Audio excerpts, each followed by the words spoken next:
pulled up to the Mercer estate.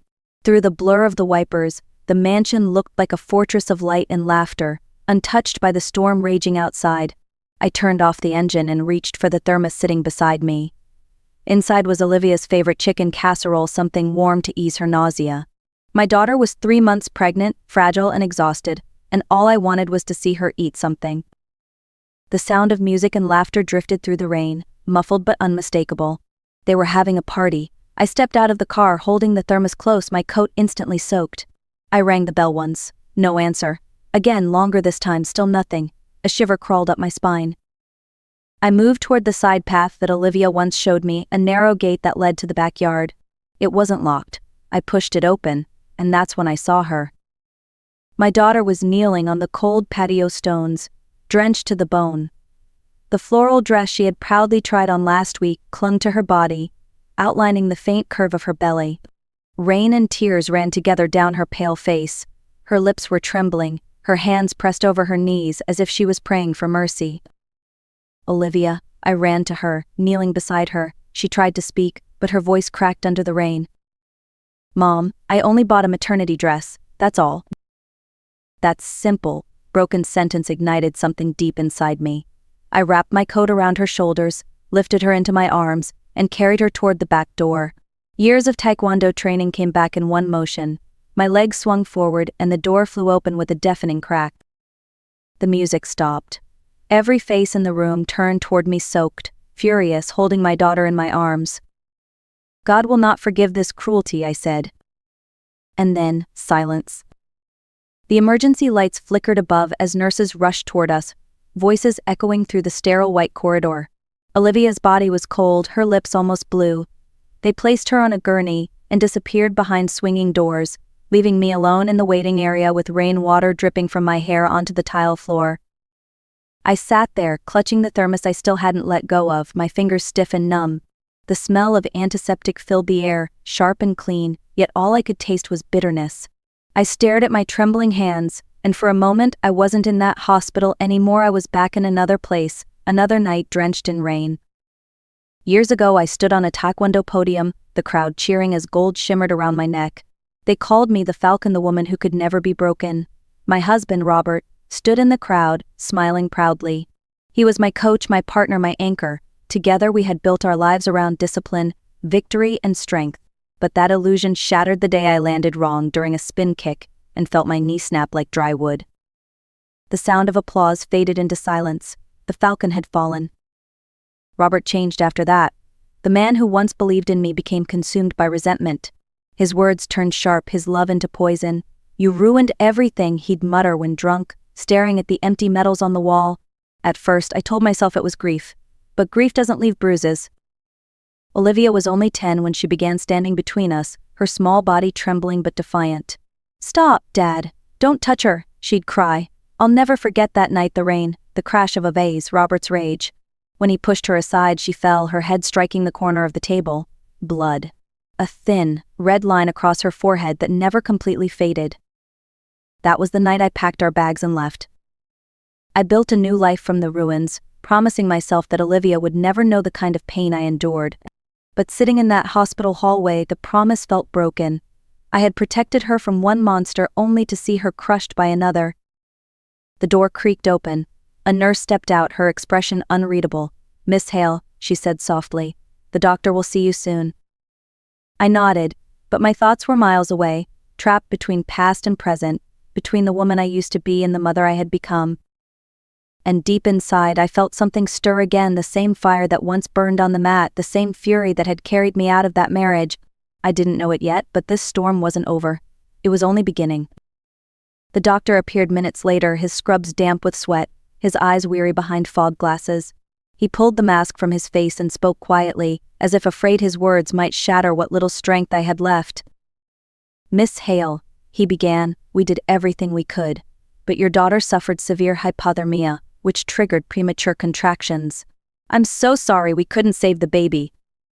For a moment the world stopped moving, the hum of machines, the murmurs of nurses, even the rain outside all disappeared into a suffocating silence. The thermos slipped from my hands and hit the floor with a hollow clang, spilling soup across the white tiles. I didn't even look down. I couldn't. I don't remember how long I sat there staring at nothing, only that the doctor's voice had faded into an echo. My mind refused to believe it. My grandchild, the tiny life Olivia had spoken of with such wonder, was gone. When they finally let me into her room, she looked small against the white sheets. Her skin was pale, her hair damp and tangled. A thin IV line ran into her hand, carrying life drop by drop. I sat beside her, my own reflection trembling in the window pane. After hours that felt like days, her eyelids fluttered. She turned her head weakly toward me. The first thing she did was touch her stomach. Her hand froze. Her eyes searched mine, wide and terrified. I didn't have to say a word, she knew. A strangled sob escaped her lips. "Mom, please," she whispered, her voice breaking. "Please don't make a scene. I still love him. He didn't mean to. It was just his mother. She hates me." Her words were like knives twisting inside my chest. Even in her pain, she was defending the man who had destroyed her. I wanted to scream, to shake her, to make her see. But I didn't. I took her hand, pressed it to my cheek, and forced my voice to stay steady. "Rest, sweetheart," I said softly. "We'll talk later." But deep down, I already knew this wasn't the end of the pain. It was only the beginning of my fight. 3 days passed. The hospital room smelled of disinfectant and wilted flowers. Olivia's phone stayed silent, her eyes fixed on the door, as if waiting for someone who would never come. Each time footsteps echoed down the hall, she looked up with a spark of hope, only to have it fade seconds later. On the third evening, I couldn't take it anymore. I stepped out into the hallway and dialed Ethan's number. It rang twice before going straight to voicemail. His cheerful recorded voice hit me like a slap. "Hey, it's Ethan. Leave a message." I hung up and called his mother, Mrs. Mercer. She answered on the second ring. "Mrs. Mercer, this is Catherine," I began. "Olivia is." A sharp click cut me off. She had hung up. That was the moment the fire inside me reignited. I left the hospital that night with my hands trembling on the steering wheel. I drove straight to their house in Beverly Hills. When Ethan opened the door, he looked annoyed, as if I had interrupted his sleep. He stood there in his silk pajamas, a glass of whiskey in his hand. "What the hell are you doing here?" he asked lazily. "Why didn't you come to the hospital?" I shouted. "Do you even know what you've done? Olivia lost the baby because of you." He smiled, a slow, cruel smile that froze my blood. "Why would I go? Your daughter couldn't even keep a child alive. Maybe she should have stayed where she belonged instead of trying to play house with me." The air left my lungs. For a second, I couldn't breathe. I wanted to strike him, to throw that glass out of his hand, to scream until he understood what he'd destroyed. But then something changed. The fury inside me cooled into something sharper, clearer. My voice dropped, calm and deadly. "You'll regret those words, Ethan." He laughed, careless and drunk. "Go ahead, old woman. Nobody will believe you." I turned without another word and walked back into the rain. My legs felt weak, but my mind was razor sharp. I knew anger wouldn't win this battle. Evidence would. That was when I noticed the faint red blink of a new security camera mounted on the house across the street. It belonged to Mr. Walter Bennett, an old neighbor Olivia had mentioned once. He'd installed it recently to catch thieves in the neighborhood. A spark of hope flickered through the storm. I crossed the street, soaked and shaking, and knocked on his door. When Mr. Bennett opened it, his kind eyes widened at the sight of me. "Miss Hale, what on earth happened?" I swallowed hard. "I need your help," I said. "I think your camera saw everything."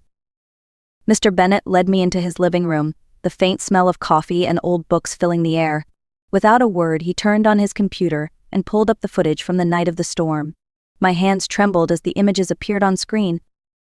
There it was, Olivia kneeling under the relentless rain, shivering, her lips moving as if praying.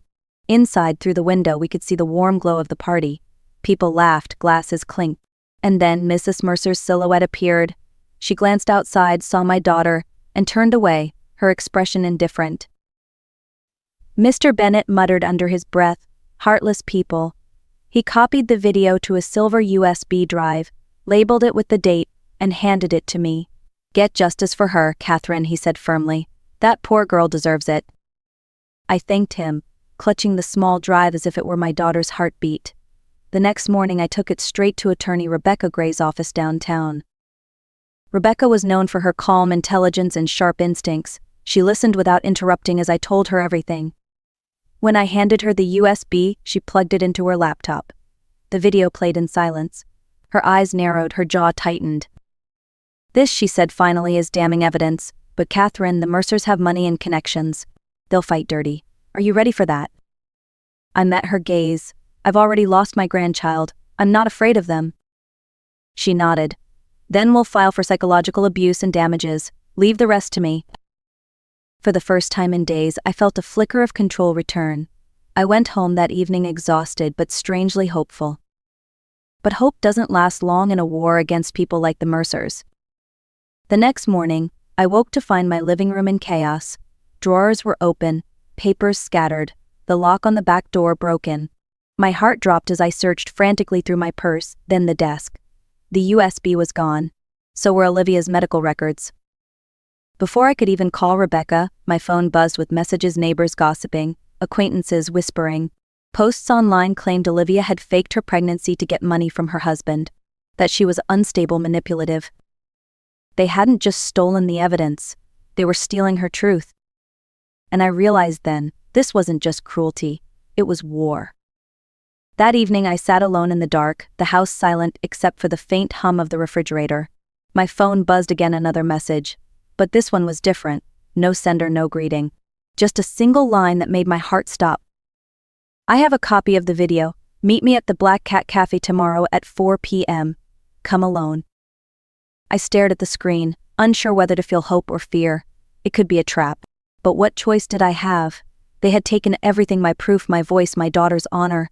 If there was even a chance this was real, I had to take it. The next afternoon, I arrived early. The Black Cat Cafe was tucked away on a quiet street downtown, its sign faded by time. I sat by the window, watching the drizzle outside, every second stretching longer than the last. At exactly 4, the door creaked open. A young woman entered, her hood pulled low, wet boots squeaking on the floor. She looked around cautiously before walking toward me. When she finally lowered her hood, I froze. It was Claire Mercer, Ethan's younger sister. She looked nothing like the polished socialite I'd seen at family dinners.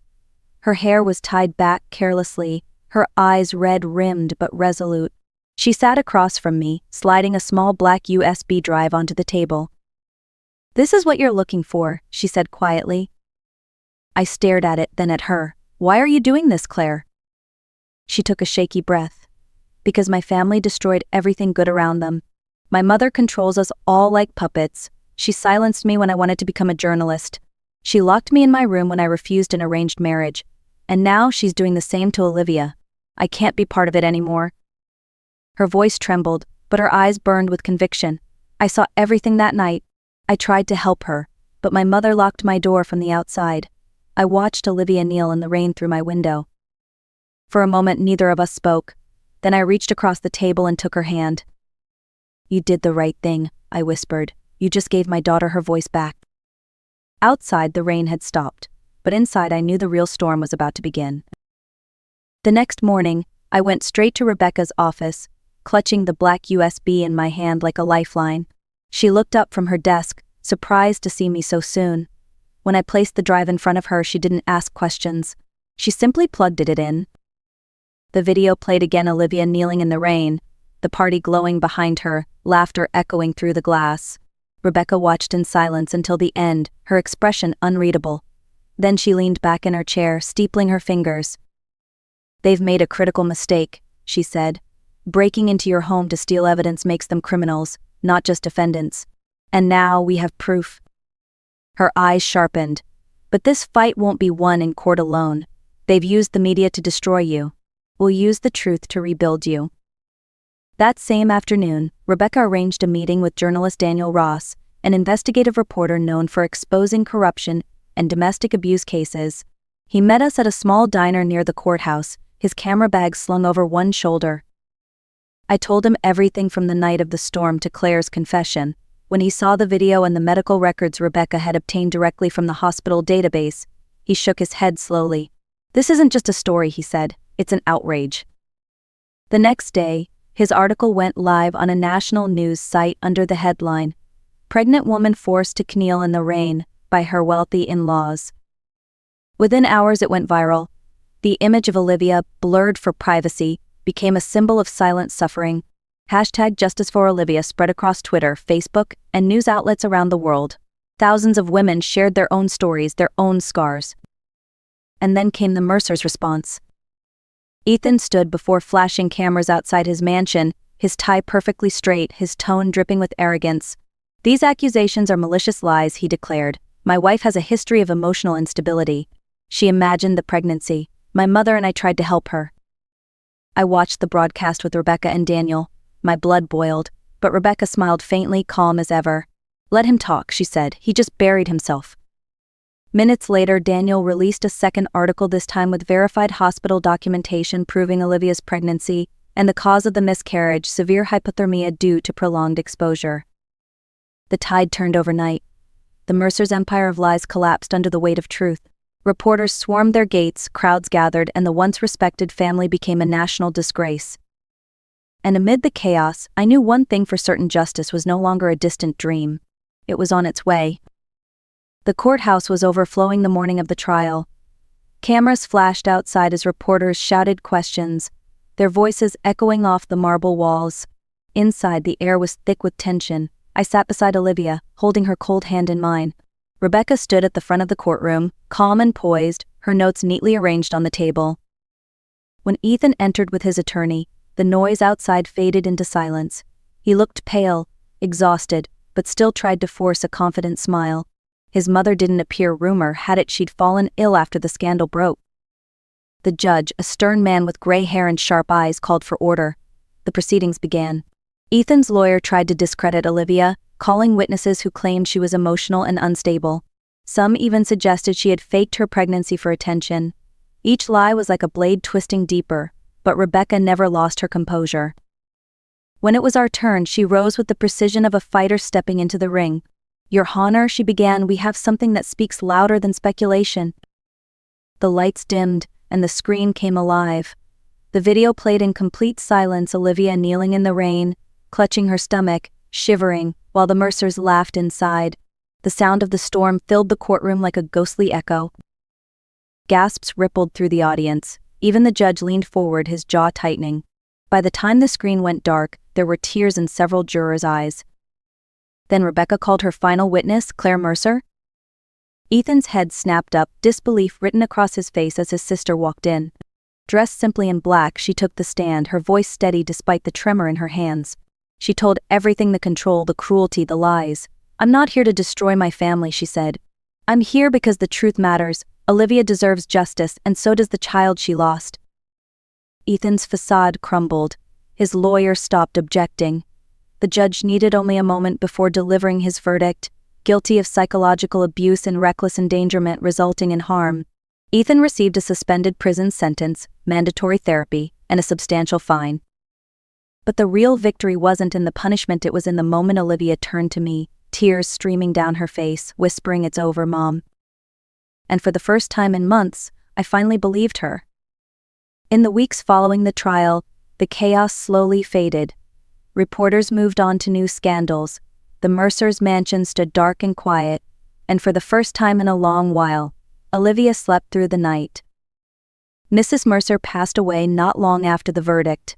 Despite everything, when I heard the news, a strange sadness settled over me.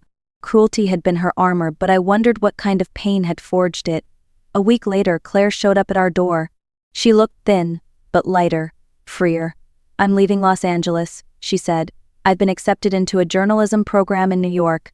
I want to do something that matters." Olivia hugged her tightly, whispering, "You already have."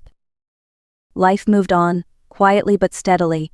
With the compensation from the court and my savings, Olivia and I rented a small space in downtown Santa Monica.